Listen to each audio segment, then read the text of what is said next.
Hello, my name is Shanu Yaswal and you are watching success education. Success education में आपका बहुत बहुत स्वागत है। ये न्यूट्रिशन यानी जिसे हिंदी में पोषण बोलते हैं का पार्ट 3 यानी एपिसोड 3 होने वाला है, जिसमें मैं फर्स्ट पार्ट में या फर्स्ट एपिसोड में मैंने कार्बोहाइड्रेट, दूसरे पार्ट में प्रोटीन और थर्ड पार्ट में मैं डिस्कस करने वाला हूँ आपके सामने वसा। तो शुरू से एंड तक देखिएगा, इससे अच्छी नॉलेज कहीं नहीं मिलेगी। सारे कॉम्पिटिटिव स्तर से पी से प्यून से लेकर P for PCS IAS civil तक सारे एग्जाम्स में कवर अप हो जाएंगे। सारे के सारे बीच में एसएससी रेलवे सभी आते हैं।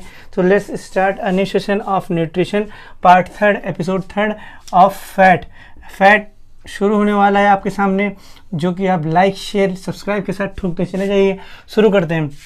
पहला क्वेश्चन, वसा का स्रोत अगर बात की जाए, क्या बात की जाए, वसा का स्रोत क्या है, सोर्सेस क्या है भैया। तो सोर्सेस जो इसके होते हैं, दूध होते हैं, क्या होते हैं, दूध होते हैं भैया। और क्या होते हैं, मक्खन होते हैं, क्या होते हैं, मक्खन होते हैं, दूध मक्खन, ठीक। पनीर होता है इसका, यानी मिल्क प्रोडक्ट अधिकतर जो होते हैं सब इसके स्रोत माने आते हैं, बहुत ही अच्छे स्रोत माने आते हैं। तो दूध हो गया, मक्खन हो गया, पनीर हो गया। और अगर बात की जाए तो सबको पता ही होगा, घी हो जाएगा। क्या हो जाएगा भैया, घी हो जाएगा घी हो जाएगा। और घी हो गया या फिर तेल हो गया, ठीक। या फिर अगर फ्राइड फूड खाते हैं यानी तला हुआ भोजन अगर खाते हैं तो इसका अच्छा सोर्स माना जाता है। तो इतना उम्मीद करता हूँ समझ में आया होगा। अब बात की जाए नेक्स्ट क्वेश्चन की कि एक भैंस का दूध होता है और एक किसका होता है, और एक गाय का होता है। तो भैंस और गाय का होता है, तो ध्यान से देखिएगा। भैंस की अगर बात की गई, भैंस के दूध में कितना अगर वसा पाई जाती है, किसके दूध में भैया, भैंस के दूध में। किसके दूध में, भैंस के दूध में बात की जाएगी। और किसकी बात की जाएगी, गाय के दूध में। तो अगर बात की जाए भैंस के दूध में अगर बात की जाएगी तो 7.2%, कितना परसेंट भैया, 7.2% फैट पाई जाती है, वसा पाया जाता है। अगर बात की जाएगी गाय के दूध में कितना फैट पाया जाता है, तो 3.4% क्या पाई जाती है, फैट यानी वसा पाई जाती है। तो इतना उम्मीद करता हूँ समझ में आ रहा होगा। अच्छा, वसा को हम बायोलॉजी में यानी सामान्य जीव विज्ञान में, बायोलॉजी में हम किस नाम से जानते हैं, तो वसा को बायोलॉजिकल नेम में हम किस नाम से डिनोट करते हैं, तो इसको हम कहते हैं क्या भैया, लिपिड। तो इसे किस नाम से जाना जाता है, तो जीव विज्ञान में यानी बायोलॉजी में इसे लिपिड के नाम से भी जाना जाता है। तो इतना उम्मीद करता हूँ समझ में आ रहा होगा। क्वेश्चन पूछा आएगा कि ये किसके बने होते हैं, ध्यान से देखिएगा। अगर बात की जाएगी कि ये किससे बने होते हैं, बात क्या की जाएगी कि यार किसके बने होते हैं, तो ये कार्बन, हाइड्रोजन और ऑक्सीजन के बने होते हैं। Same as carbohydrate, same as carbohydrate. तो कार्बोहाइड्रेट भी किससे मिलकर बने होते हैं, कार्बन, हाइड्रोजन और ऑक्सीजन से मिलकर ये बने होते हैं। तो इतना उम्मीद करता हूँ समझ में आ रहा होगा, इतना समझ में आ गया होगा। लेकिन अगर बात की जाएगी कि वसा में कैलोरी मान सर्वाधिक होता है, यानी वसा में सबसे ज़्यादा ऊर्जा मिलती है हमें, तो वसा में जो कैलोरी मान होता है, जो उसका ऊष्मीय मान होता है, ठीक, कैलोरी मान बोल दीजिए, कैलोरी मान बोलिए, या ब्रैकेट में भी लिख देता हूँ ऊष्मा मान या ऊष्मीय मान, सब सर्वाधिक होती है। ऊष्मीय मान क्या होती है, सर्वाधिक होती है, मैक्सिमम होती है, ठीक। क्या होती है, सर्वाधिक, यानी जैसे हम इंग्लिश में बोलते हैं मैक्सिमम होती है। तो इतना उम्मीद करता हूँ समझ में आ रहा होगा। सर्वाधिक मतलब सबसे अधिक भी बोलते हैं। अच्छा, क्वेश्चन पूछा है कैलोरी मान जब सबसे अधिक होती है तो इसका मतलब इसमें वसा में सर्वाधिक ऊर्जा पाई जाती है। वसा में क्या होती है भैया, सर्वाधिक ऊर्जा पाई जाती है। क्या पाई जाती है, सर्वाधिक ऊर्जा पाई जाती है इसमें। तो इतना उम्मीद करता हूँ समझ में आ रहा होगा। तो इसमें सर्वाधिक ऊर्जा पाई जाती है। साथ साथ क्वेश्चन पूछा जाता है, ये भूख हड़ताल और उपवास के समय ऊर्जा के सोर्स भी माने जाते हैं। तो ये यानी वसा भूख हड़ताल, क्या भैया, भूख हड़ताल। और अगर बात की जाए भूख हड़ताल के साथ साथ अगर बात की जाएगी भूख हड़ताल और उपवास के समय, किसके समय भैया, भूख हड़ताल और उपवास के समय ये ऊर्जा के सोर्स माने जाते हैं, यानी सोर्सेस ऑफ एनर्जी माने जाते हैं, ऊर्जा के स्रोत माने जाते हैं। तो इतना उम्मीद करता हूँ समझ में आ रहा होगा आपको, उम्मीद करता हूँ बहुत अच्छे समझ में आया होगा। तो ये क्वेश्चन पूछा जाएगा, वो भूख हड़ताल तथा मतलब कि उपवास के समय उष्मा ऊर्जा के स्रोत क्या माने जाते हैं। तो उस समय जब कोई बहुत समय तक यानी लॉन्ग ड्यूरेशन तक अगर भूख हड़ताल या उपवास के समय रहता है तो काफ़ी ये क्या होता है, जो हमारे शरीर में बल्क अमाउंट में इकट्ठा होता है फैट, तो वही हमें उस व्यक्ति को जो अनशन कर रहा है या फिर भूख हड़ताल या उपवास कर रहा है तो उसे एनर्जी प्रोवाइड कराता है। तो इतना उम्मीद करता हूँ समझ में आ रहा होगा। अच्छा, क्वेश्चन पूछा गया था कि शरीर में वसा के विघटन को क्या बोला जाता है। यानी शरीर में अगर जैसे भूख हड़ताल कोई कर रहा है तो वसा अगर डिग्रेड हो रही है, उसका विघटन हो रहा है, तो क्वेश्चन पूछा जाता है कि शरीर में, पहला क्वेश्चन ये पूछा था प्यारा सा कि शरीर में वसा के विघटन को, वसा के डिकम्पोजी मतलब कि विघटन हो रहा है, डिग्रेडेशन हो रहा है, वसा के विघटन को क्या कहा जाता है। तो ध्यान से देखिएगा, शरीर में वसा के विघटन को लाइपोलिसिस बोलते हैं। क्या बोलते हैं भैया? लाइपोलिसिस बोला जाता है। क्या बोला जाता है? लाइपोलिसिस के नाम से जाना जाता है। तो शरीर में वसा के विघटन को लाइपोलिसिस बोलते हैं। तो विघटन कब होता है? जब शरीर में होगा, तो जब शरीर में निर्माण हुआ होगा। तो एक क्वेश्चन क्या बनेगा शरीर में, दूसरा क्वेश्चन ये बनेगा शरीर में वसा के निर्माण को क्या बोला जाता है, यानी निर्माण की प्रक्रिया को क्या बोला जाता है। प्रोसेस ऑफ फॉर्मेशन मतलब निर्माण की प्रक्रिया को क्या बोलते हैं? तो उसे बोलते हैं लाइपोजीनेसिस। क्या बोलते हैं? सॉरी, इसे क्या बोलते हैं? लाइपोजीनेसिस बोलते हैं। क्या बोलते हैं? लाइपोजीनेसिस बोलते हैं। तो इतना उम्मीद करता हूँ समझ में आया होगा।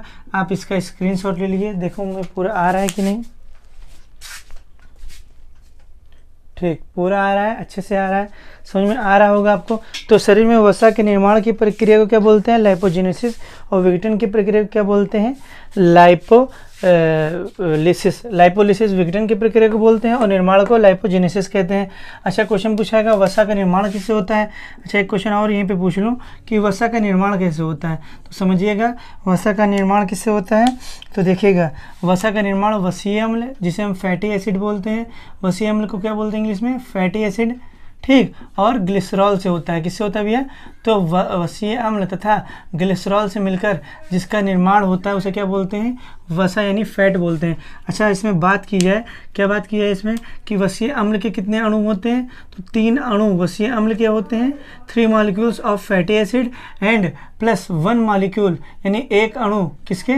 ग्लिसरॉल के। सो 1 molecules of glycerol made up of fat, मतलब 3 अणु फैटी एसिड के यानी वसीय अम्ल के मिलकर और एक अणु ग्लिसरॉल के मिलकर वसा का निर्माण करते हैं। इतना उम्मीद करता हूँ समझ में आ रहा होगा आपको।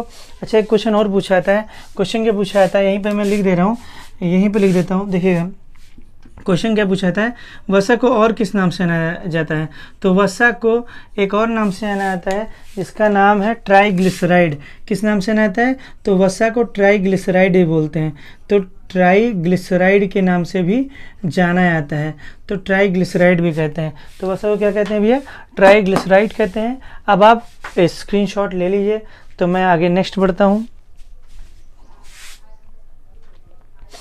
ठीक, तो मैं इसको रफ कर दे रहा हूँ। तो वसा को किस नाम से आता है? ट्राइग्लिसराइड। वसा का निर्माण किससे होता है?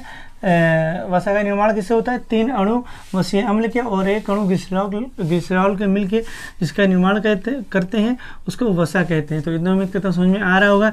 बायोलॉजिकल नेम में वसा को लिपिड के नाम से भी जाना जाता है। तो इतना उम्मीद करता हूँ समझ में आया होगा आपको। ठीक, इतना समझ में आया होगा। अब बढ़ते हैं नेक्स्ट क्वेश्चन की ओर। तो नेक्स्ट क्वेश्चन क्या कहता है? नेक्स्ट क्वेश्चन, जैसे वसा को ट्राइग्लिसराइड कहते हैं, तो वैसे ही सेम एक क्वेश्चन पूछा जाता है, जिसमें क्वेश्चन पूछा जाता है मोम को क्या बोला जाता है। क्या क्वेश्चन पूछा जाता है? मोम को हम किस नाम से जानते हैं। तो मोम को अगर बात की जाएगी भैया, तो मोम को हम मोनोग्लिसराइड, मो से मोम होता है तो मो से मोनोग्लिसराइड, तो मोम को हम मोनोग्लिसराइड के नाम से जाना जाता है, जानते हैं या कहते हैं मोनोग्लिसराइड। तो अगर क्वेश्चन पूछेगा वसा को किस नाम से जाना आता है, तो ट्राइग्लिसराइड। मोम को किस नाम से जाना आता है, तो मो से मोम, तो मो से मोनोग्लिसराइड के नाम से भी जाना जाता है। तो अच्छा, उम्मीद करता हूँ समझ में आ रहा होगा। अच्छा, मोम का निर्माण किससे होता है? तो देखिएगा, मोम का निर्माण किससे होता है? जब एक अणु ग्लिसरॉल, क्या भैया? एक अणु ग्लिसरॉल जब मिलते हैं, यानी 1 molecule of glycerol plus 1 molecule of एक अणु किसके? फैट के, यानी वसा के मिलकर, यानी 1 molecule of fat and 1 molecule of glycerol क्या किसका निर्माण करते हैं? मोम का, यानी वैक्स का निर्माण करते हैं। तो इतना उम्मीद करता हूँ समझ में आ रहा होगा आपको। तो सबसे ज़्यादा अच्छा क्वेश्चन पूछा जाएगा, भोजन से प्राप्त ऊर्जा को किसने मापा जाता है, ये भी क्वेश्चन पूछा जाता है। तो ध्यान से देखिएगा, अगर क्वेश्चन पूछा जाएगा भोजन से प्राप्त ऊर्जा को, एक क्वेश्चन पूछा जाता है कि भोजन से प्राप्त ऊर्जा को, किस ऊर्जा को भैया, प्राप्त ऊर्जा को किस में मापा जाता है, तो भोजन से प्राप्त ऊर्जा को मापा जाता है। ऊर्जा को किस में मापा जाता है, ऊर्जा को मापा जाता है, तो किस में मापा जाता है, तो किलो कैलोरी में। तो भोजन से प्राप्त ऊर्जा को किसमें मापा जाता है, किलो कैलोरी में। आप ब्रेड ले आते होंगे तो आप देखते होंगे किलो कैलोरी लिखा होता है। इसको शॉर्ट फॉर्म में किलो को हम बोलते हैं के से डिनोट करते हैं। किलो को क्या बोलते हैं, के, और कैलोरी को क्या बोलते हैं, CAL। तो किलो कैलोरी में मापा जाता है। तो भोजन से प्राप्त होने वाली ऊर्जा को हम किलो कैलोरी में मापते हैं। तो इतना उम्मीद करता हूँ समझ में आ रहा होगा आपको। इससे एक क्वेश्चन पूछा आता है, ध्यान से देखिएगा, समझिएगा इसको। हाँ, ध्यान से समझिएगा। क्वेश्चन ये पूछा गया था कि अगर पुरुषों पे क्वेश्चन आता है, क्या किस पे आता है भैया, पुरुषों पे क्वेश्चन आता है कि एक विश्राम करने वाले पुरुष को, किस पुरुष को भैया, एक विश्राम करने वाले पुरुष को कितने कैलोरी की आवश्यकता पड़ती है, और एक कठोर परिश्रम करने वाले, क्या भैया, एक कठोर परिश्रम करने वाले व्यक्ति को कितने किलो कैलोरी ऊष्मा की आवश्यकता पड़ती है। तो याद रखिएगा, क्वेश्चन हमेशा पूछाता है कि विश्राम करने वाले पुरुष को कितने किलो कैलोरी की आवश्यकता पड़ती है। तो विश्राम करने वाले पुरुष को 3000, कितने भैया, 3000 K फॉर किलो, और CL मतलब किलो कैलोरी की आवश्यकता पड़ती है। और कठोर परिश्रम करने वाले ऐसे हार्ड वर्क करते हैं, लेबर, मजदूर वगैरह, ठीक, तो फार्मर्स वगैरह, तो इनको 4000, कितने भैया, 4000 किलो कैलोरी की आवश्यकता पड़ती है। इसका स्क्रीनशॉट ले लीजिए। अच्छा, इसमें महिलाओं पर भी बता देता हूँ। यहीं पे महिलाओं पे भी 3 कैटेगराइज किया गया है, ध्यान दीजिएगा, महिलाओं पे भी कैटेगराइज किया गया है। अब बात करते हैं किसकी, महिला पे। तो महिला पे का क्वेश्चन बनता है, तो महिला से 3 तरह के क्वेश्चन पूछे जाते हैं। ध्यान से देखिएगा, कितने तरह के क्वेश्चन पूछे जाते हैं, 3 तरह के क्वेश्चन पूछे जाते हैं। देखिएगा ध्यान से। एक महिला जब क्या कर रही होती है, एक महिला जब क्या कर रही होती है, विश्राम कर रही होती है, मतलब विश्राम अवस्था में होती है, तब उसे कितने कैलोरी की आवश्यकता पड़ती है, ये क्वेश्चन पूछा जाता है। जब महिला कठोर कार्य कर रही होगी, यानी कठोर परिश्रम कर रही होगी, तो उसे कितने किलो कैलोरी की आवश्यकता पड़ती है। और जब महिला गर्भवती हो, क्वेश्चन पूछा गया था कि गर्भवती महिला को प्रतिदिन कितने, ये प्रतिदिन है सबका, ये सबका क्या है, बटा लगा दे रहा हूँ, प्रतिदिन इतनी किलो, एक दिन में इतनी लेनी चाहिए, ठीक। तो गर्भवती महिला को कितना चाहिए, ये क्वेश्चन हमेशा पूछा जाता रहा है। तो ध्यान से देखिएगा, विश्राम करने वाली महिला को 2100 किलो कैलोरी की आवश्यकता पड़ती है। कितने किलो कैलोरी की, 2100 किलो कैलोरी की आवश्यकता पड़ती है। अगर कठोर कार्य करने वाली महिला को अगर बात की जाएगी तो 2500 किलो कैलोरी, कितने भैया, 2500 किलो कैलोरी की आवश्यकता पड़ती है। और गर्भवती महिला को रोज़ 2800 यानी 2800 किलो कैलोरी ऊष्मा की यानी ऊर्जा की आवश्यकता पड़ती है। तो ये राइट डाउन कर लीजिएगा, स्क्रीनशॉट ले लीजिएगा। उम्मीद करता हूँ बहुत कुछ नॉलेज मिल रहा होगा आपको। अच्छा ठीक, इतना समझ में आया होगा आपको। बढ़ूँ आगे की ओर, तो उम्मीद करता हूँ ये सारे टॉपिक आपको समझ में आ रहे होंगे, मज़ा आ रहा होगा। अच्छा, क्वेश्चन ये पूछा जाता है कि 1 किलो कैलोरी में कितने किलो जूल होते हैं। तो ध्यान से देखिए, ये भी क्वेश्चन पूछा आता रहा है हमेशा कि 1 kilo calorie equal to in which joule. तो देखिएगा, 1 किलो कैलोरी में 1 किलो कैलोरी में कितने जूल होते हैं, तो 4 याद रखिएगा 4.2 किलो जूल, किलो जूल। और किलो जूल को हम किसे शॉर्ट फॉर्म में लिख सकते हैं, 4.2। देखिए फिर से मैं लिख दे रहा हूँ 4.2 किलो का के और जे फॉर जूल। तो 4.2 किलो जूल के बराबर होता है 1 किलो कैलोरी। तो इतना उम्मीद करता हूँ समझ में आ रहा होगा आपको। अब इससे क्वेश्चन आपको निकालूंगा, पेपर में हमेशा पूछा जाता है, ध्यान से देखिएगा। अच्छा, पूरा आ रहा होगा, एक बार मैं देख लूँ, ठीक। हाँ, तो इसी पे समझा सकता हूँ मैं, इधर समझा सकता हूँ। देखिएगा, क्वेश्चन पूछा आता है, क्वेश्चन क्या पूछा आता है, ये इसको मैं रफ कर दे रहा हूँ। देखिए क्वेश्चन, पहला क्वेश्चन पूछा था प्यारा सा क्वेश्चन क्या पूछा आता है, ध्यान से समझिएगा। क्या क्वेश्चन पूछा आता है कि कार्बोहाइड्रेट से, क्या क्वेश्चन पूछा आता है कि कार्बोहाइड्रेट से कितना मिलता है, कितना किलो कैलोरी लेनी चाहिए, या फिर कितने किलो कैलोरी की ऊर्जा या ऊष्मा प्राप्त होती है।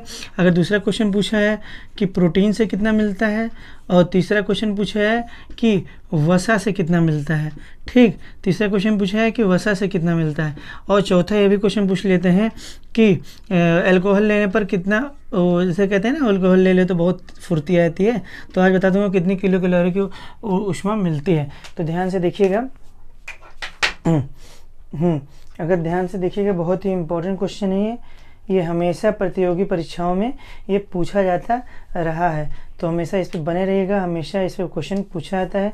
तो ध्यान से देखिएगा, कार्बोहाइड्रेट 1 ग्राम, अगर 1 ग्राम पर ग्राम मैं बता रहा हूँ यहाँ पे, पर ग्राम मानी 1 ग्राम की बात कर रहा हूँ, पर ग्राम यानी 1 ग्राम लेने पर। तो ध्यान से देखिएगा, समझिएगा, इसे मार्कर्स नहीं रहे, ठीक, हाँ देखिए ध्यान से, कार्बोहाइड्रेट लेने पर 1 ग्राम कार्बोहाइड्रेट लेने से, ध्यान से देखिएगा, 1 ग्राम कार्बोहाइड्रेट लेने से 4 किलो कैलोरी की ऊर्जा उत्पन्न होती है। कितनी कैलोरी की ऊर्जा? 4 किलो कैलोरी की ऊर्जा उत्पन्न होती है। बात की जाएगी प्रोटीन की, तो एक ग्राम, कितना ग्राम भैया? 1 ग्राम प्रोटीन लेने पर कितना ऊष्मा उत्पन्न होती है, किलो कैलोरी उत्पन्न होती है? तो 4.2 किलो कैलोरी होता है, ठीक। अगर 1 ग्राम क्या लेने पर, 1 ग्राम वसा लेने पर कितना 9.3 किलो कैलोरी की ऊष्मा उत्पन्न होती है।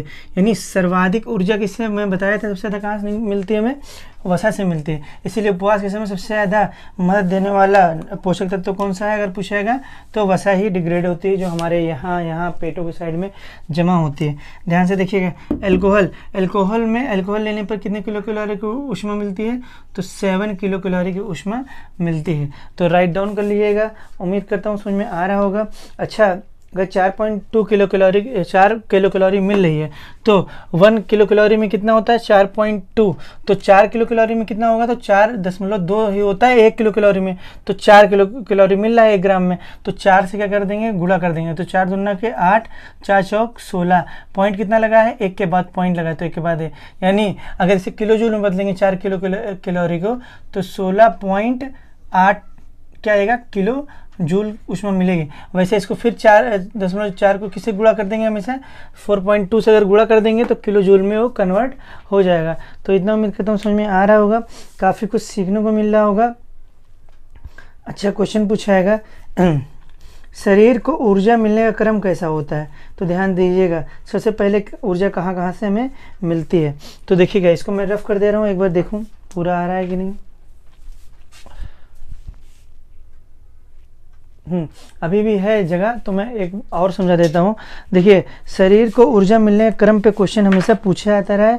शरीर को ऊर्जा मिलने का क्रम कि सबसे पहले एनर्जी ऊर्जा किससे मिलती है, फिर देखिएगा ध्यान से, सबसे पहले एनर्जी किससे मिलती है। तो यहीं पे मैं समझा दे रहा हूँ, शरीर को ऊर्जा मिलने का क्रम, शरीर को कि सबसे पहले एनर्जी किससे मिलती है, फिर किससे मिलती है, और फिर बाद में किससे मिलती है। तो शरीर को ऊर्जा मिलने का क्रम, क्या मिलने का भैया? ऊर्जा मिलने का क्रम, समझिएगा ध्यान से, यहाँ पे मैं समझाना चाहता हूँ आपको। देखिए, शरीर को ऊर्जा मिलने का क्रम क्या होता है? सबसे पहले क्या होता है? देखिएगा, सबसे पहले क्या मिलता है? कार्बोहाइड्रेट। सबसे पहले क्या मिलता है? कार्बोहाइड्रेट। यानी अगर क्वेश्चन पूछेगा कौन सा पोषक तत्व सबसे पहले ऊर्जा प्रदान करता है, तो सबसे पहले ऊर्जा अगर हमें चाहिए तो इंस्टेंट एनर्जी कौन देता है? कार्बोहाइड्रेट देता है। और कार्बोहाइड्रेट में क्या देता है? सबसे ज़्यादा ग्लूकोज देता है। मैंने पढ़ाया था ग्लूकोज, जो कि एकल शर्करा है। और दूसरा कौन सा देता है? ग्लाइकोजन। तो कौन देता है? तो ग्लूकोज और ग्लाइकोजन के रूप में हमें एनर्जी मिल जाती है। तो यही एक क्या है? कार्बोहाइड्रेट ही तो है। दूसरा क्या? उसके बाद ऊर्जा कौन देता है? उसके बाद वसा देता है। उसके बाद क्या देता है? वसा देता है, ठीक। तो ये वसा को क्या बोलते हैं? भविष्य का संचित भोजन। भविष्य का संचित भोजन, जैसे अब जैसे मान लिया उपवास कर रहे हैं, मान ली 6 दिन का उपवास कर रहे हैं, हम कुछ नहीं खा रहे हैं, ठीक। तो पहले 1 से 2 दिन में क्या डिग्रेड होगा? कार्बोहाइड्रेट जो हमारे शरीर में होगा उतना ऊर्जा देगा, 2 दिन तक चलाएगा, सर्वाइव करेगा हमें। 2 दिन के बाद क्या डिग्रेड होना शुरू हो जाएगा? वसा। तो काफ़ी समय तक ये चलेगा, ऐसे वसा जो डिपॉजिट होती है। तो इसीलिए भविष्य का भोजन किसे बोला गया है? तो भविष्य, वक्त आने पर, ज़रूरत आने पर यही काम आता है। तो ध्यान से देखिएगा, वसा, उसके बाद जब वसा भी हमारे शरीर से ख़त्म हो जाए, पूरी डिग्रेड हो जाए, यानी 6, 7, 8, 9, 10 दिन हो गया, फिर उसके बाद डिग्रेड होना शुरू होता है प्रोटीन। क्या खत्म होना शुरू होता है? प्रोटीन। अगर प्रोटीन डिग्रेड हो गई, मतलब ये भी अगर इसका भी डाइजेशन होने लगा शरीर में, तो हैप्पी बर्थडे हो सकता है, मतलब इंसान की डेथ भी हो सकती है। तो सबसे पहले एनर्जी किससे मिलती है? कार्बोहाइड्रेट। देन किससे मिलती है? फैट। देन किससे मिलती है? प्रोटीन। और प्रोटीन को क्या बोलते हैं? शरीर का निर्माण पदार्थ। जब हम पैदा हुए थे तो शरीर का फॉर्मेशन, बॉडी का ग्रोथ किसने किया था? प्रोटीन। तो इसीलिए शरीर का इसे क्या बोलते हैं? निर्माण पदार्थ भी कहा जाता है। तो शरीर का निर्माण पदार्थ किसे बोला गया है? तो शरीर का निर्माण पदार्थ प्रोटीन को बोला जाता है। खोज किसने किया था? जॉन बर्जीलियस ने किया था। वैसे गलत है, जॉन बर्जीलियस ने प्रोटीन का नाम दिया था, मैंने पढ़ाया था। खोज किया था मुल्डर ने। किसने किया था? मुल्डर ने किया था। उम्मीद करता हूँ समझ में आ रहा होगा। इसको मैं 2 पार्ट में बनाने वाला हूँ। अब ये इसके बाद एक टॉपिक और बता दे रहा हूँ, तो काफ़ी बड़ा हो जाएगा वीडियो। इसका एक और पार्ट लूँगा वसा का। तो ये वसा का पार्ट फर्स्ट है, यहाँ पे समझ लीजिएगा। वसा का अगर बात की जाएगी तो ये पार्ट फर्स्ट है, और पार्ट फर्स्ट के बाद पार्ट सेकंड में पूरा कवर अप कर दूंगा। बात की जाए इसके बाद किसकी, तो बात की जाए किसकी, अब मैंने पढ़ाया था कि फैट का निर्माण किससे होता है? तो फैट का निर्माण वसीय फैटी एसिड यानी वसीय अम्ल और किससे होता है? ग्लिसरॉल से होता है। तो ग्लिसरॉल आपके मन में आया होगा, ग्लिसरॉल क्या है? बहुत ही इंपॉर्टेंट चीज़ पढ़ाने आ रहा है, मोस्ट इंपॉर्टेंट, आपको बहुत नॉलेज मिलने वाला है कि ग्लिसरॉल होता क्या है एक्चुअली। तो ध्यान से देखिएगा, ग्लिसरॉल के बारे में आपको समझा दूँ कि ग्लिसरॉल क्या होता है। तो इतना उम्मीद करता हूँ समझ में आ रहा होगा। तो देखिएगा ध्यान से देखिएगा, तो ये क्या होता है? या कृत्रिम आंसू बनाने के लिए, कृत्रिम आंसू निर्माण में के लिए सहायक होता है। कृत्रिम आंसू मतलब एक नेचुरल टीयर्स होता है, यानी प्राकृतिक आंसू होता है जिससे हम जब रोते हैं तब आंसू निकलता है, और एक कृत्रिम आंसू जिसमें टीवी सीरियल्स में देखते होंगे सभी जो एक्टर होते हैं, एक्ट्रेस होती हैं, यूज़ करती हैं। ठीक, तो उसमें किसका यूज़ करती हैं? आंखों में आंसू लाने के लिए ग्लिसरॉल का ही प्रयोग करते हैं। अब ये तो नहीं कि प्याज डालेंगे, ऐसा तो है नहीं, आँख जलने लगेगा ज़्यादा, ठीक, सेंसेशन ज़्यादा होने लगेगी। तो यह कृत्रिम आंसू निर्माण में सहायता लाता है। तो यानी एक्टर की जो एक्टिंग है, तो अगर रोने वाली एक्टिंग है तो इस पे डिपेंड किस पे करता है? ग्लिसरॉल पे। अगर ग्लिसरॉल की मात्रा ज़्यादा हो तो ज़्यादा ही रोएगा। ठीक, तो इतना उम्मीद करता हूँ समझ में आ रहा होगा। अच्छा, ये क्वेश्चन पूछा गया था, ये किसका सह उत्पाद माना जाता है, यानी को प्रोडक्ट है? ये किसका को प्रोडक्ट है? तो यह बायोडीजल का, किसका भैया? बायोडीजल का। बायोडीजल का क्या माना जाता है? सह उत्पाद। बायोडीजल का सह उत्पाद मतलब को प्रोडक्ट माना जाता है। तो इतना उम्मीद करता हूँ समझ में आ रहा होगा। अच्छा, बात की जाएगी बायोडीजल का सह उत्पाद माना जाता है, साथ साथ ये साबुन का भी सह उत्पाद माना जाता है। किसका भैया? साबुन का भी सह उत्पाद माना जाता है, यानी सोप का भी को प्रोडक्ट माना गया है। यानी इसका मैं मतलब बता देता हूँ, साबुन का भी क्या है? सह उत्पाद यानी को प्रोडक्ट है। यानी साबुन में भी क्या पाया जाता होगा? ग्लिसरॉल पाया जाता होगा। बायोडीजल में भी क्या पाया जाता होगा? तो ग्लिसरॉल पाया जाता होगा। इतना मतलब समझ गए होंगे आप। अच्छा, ये ध्यान से देखिएगा, ये क्या है? आंसू निर्माण के लिए सहायक होता है। यही कारण है साबुन का सह उत्पाद, यानी साबुन में पाया जाता है ग्लिसरॉल। यानी यही कारण है कि साबुन का जब साबुन नहाते हैं साबुन से और कभी कभी आँख में लग जाता है, यही कारण है आँख में जलन पैदा होती है। थोड़ा थोड़ा, अब आंसू तो पता नहीं चलेगा आंसू आ रहा है, आंसू भी आ जाते हैं। यही कारण है आँख में जलन, जो साबुन जब लगता है आँख में, तो साबुन में कौन सा भाग लग रहा है आपको? ग्लिसरॉल लग रहा है। तो ग्लिसरॉल का प्रयोग किया जाता है। और बहुत ही मोस्ट इंपॉर्टेंट, आपने पियर्स साबुन देखा होगा। पियर्स पहला साबुन देखा होगा आपने, जो कि ट्रांसपेरेंट था। सोचिए, पहले ट्रांसपेरेंट साबुन, पहले आज से 10 साल पहले ट्रांसपेरेंट साबुन नहीं आते थे। पियर्स ने लॉन्च किया ट्रांसपेरेंट साबुन, पूरी तरह से बिक्री होने लगी, प्रोडक्शन भी बढ़ाई और सप्लाई भी, डिमांड बहुत ज़्यादा हुई, सप्लाई भी हुई, बहुत ही अच्छा। ये पियर्स साबुन एक बैग एक ट्रेंड कर गया, ये पियर्स साबुन सभी लोग जाने लगे, सब सामने आर पार दिखता है। तो साबुन ट्रांसपेरेंट में आ गए। तो कमाल किसका था? ग्लिसरॉल का।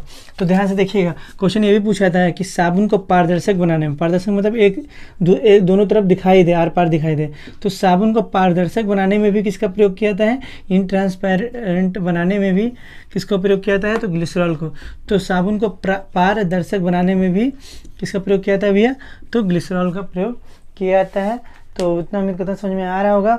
और ये भी देखिए, अभी आपने सुना होगा जो कोविड-19 डिसीज़ फैली हुई है, तो कहते हैं अगर आपके पास हैंड सैनिटाइज़र नहीं है, हैंड सैनिटाइज़र में क्या होता है भैया? अल्कोहल ही तो होता है, आइसोप्रोपाइल होता है उसमें, जो हमारे अगर किसी बॉडी मतलब पार्ट में लगा, जैसे हाथ में लगा है, अगर बैक्टीरिया वायरस होने के चांस है, अगर हमने सैनिटाइज़र लिया, यानी सैनिटाइज़र में क्या है? अल्कोहल है और आइसोप्रोपाइल है। ये बैक्टीरिया और वायरस यानी माइक्रो ऑर्गेनिज्म को किल कर देता है। तो देखिएगा, साबुन को पारदर्शक बनाने में इसका प्रयोग किया जाता है, और यह एक प्रकार का अल्कोहल ही है। तो कहते हैं अगर आपके पास अल्कोहल नहीं है या सैनिटाइज़र नहीं है अगर, तो आप किसका प्रयोग कीजिए, ग्लिसरीन, ग्लिसरॉल से क्या निकल बनता है, glycerine.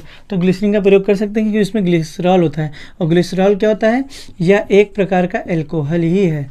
This is also types of alcohol, एक प्रकार का क्या है, एल्कोहल है। तो इतना उम्मीद करता हूँ पूरा समझ में आया होगा टॉपिक। तो लाइक कीजिए, शेयर कीजिए, सब्सक्राइब कीजिए। एक क्वेश्चन और बता दूं, सबसे फेमस बायोडीजल का नाम क्या है, रतन जोत। क्या नाम है भैया, रतन जोत सबसे फेमस बायोडीजल का नाम है, जिससे हम सभी लोग इसको नहीं जानते हैं पर इसका नाम जरूर सुना होगा, जेट्रोफा। तो सबसे फेमस बायोडीजल का नाम क्या है, जेट्रोफा, जिसको हम दूसरा नाम किस नाम से जाना जाता है, रतन जोत भी बोलते हैं। तो this is the end of the video, this is the part first of fat and second, next topic is part second of fat. तो this is the end video. तो उम्मीद करता हूँ बहुत अच्छा लगा होगा। तो लाइक कीजिए, शेयर कीजिए, सब्सक्राइब कीजिए, बहुत ही सारा नॉलेज मिला होगा, सबसे अलग मिला होगा। So thank you and all the best.